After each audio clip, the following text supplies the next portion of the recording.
the LaxFactor podcast.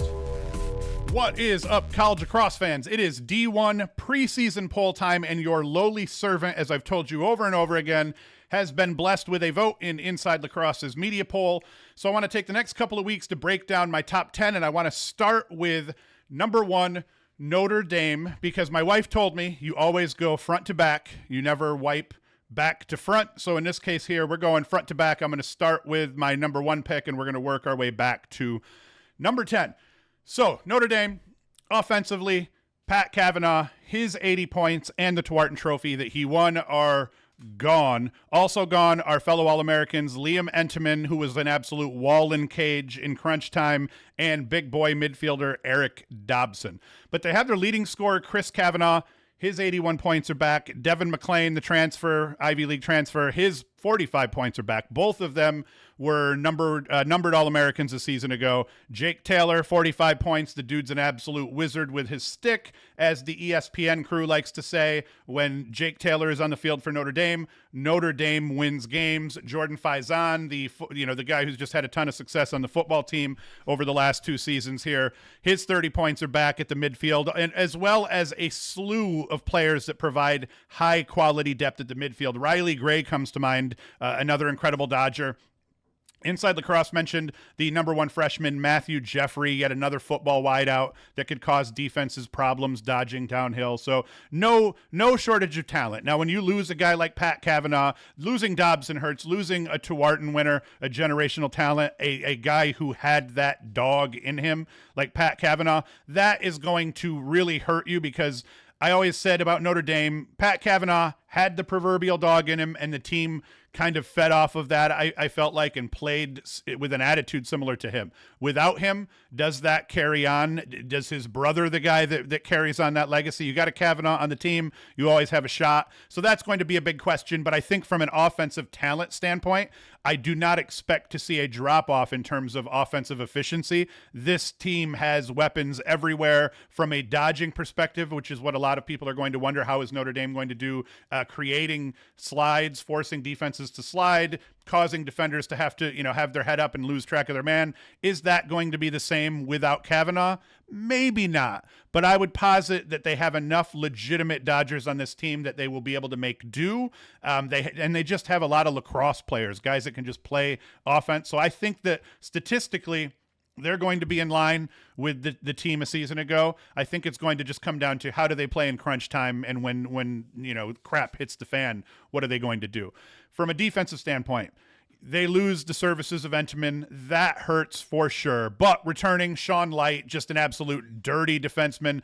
Nate Schwitzenberg, Thomas Ricciardelli. I'm going to say it both ways because one of them is going to be right throughout this video. He was the top-ranked goalie in 2023's class. So it's not like Notre Dame loses an All-American in Entenmann and puts a chump in cage to replace him. While I wouldn't call Ricciardelli a known quantity yet, he is a very capable goalie from a skills perspective, and they're putting a very good defense in front of him. The rope unit, the short stick D-mids, the LSMs, this is still going to be one of the best defenses in the nation. They were the number 1 most efficient defense in the country last year in terms of getting stops. So I think that's probably going to carry on, and I think that you couldn't put a first-time starter like Ricciardelli, notice what I did there, Ricciardelli, you wouldn't be able to put him in a better position, I think, than what he's getting thrown into here. So I think that's going to be key. We can talk about all the other position groups, but I think that's really what it comes down to. What's goalie play going to look like? It took Liam Entenmann being an absolute animal through the playoffs to get Notre Dame these first 2 national titles.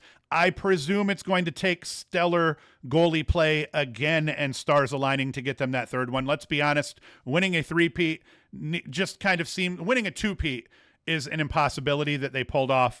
3-peating just seems like a really, really tall hill to climb, especially when you no longer have the services of Pat Kavanaugh, Liam Entenmann, and the like. Now, with all of that said, if by the end of the year, like right now, I think Notre Dame's my favorite. I legitimately think if you had to do the odds now, I would put them as the team that has the best chance to win the national title, separate from what's happened before.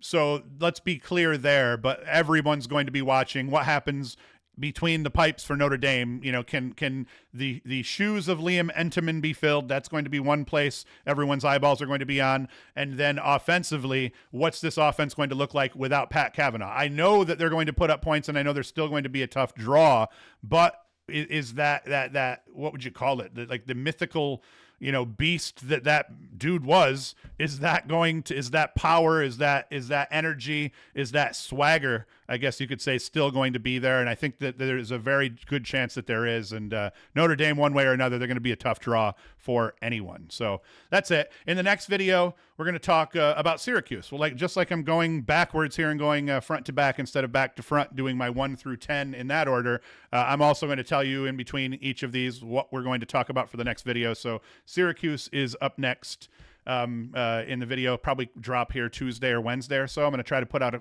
2 to 3 of these a week until we're at the season, at which point we'll start doing the big podcast again. So that is it. Thank you for watching.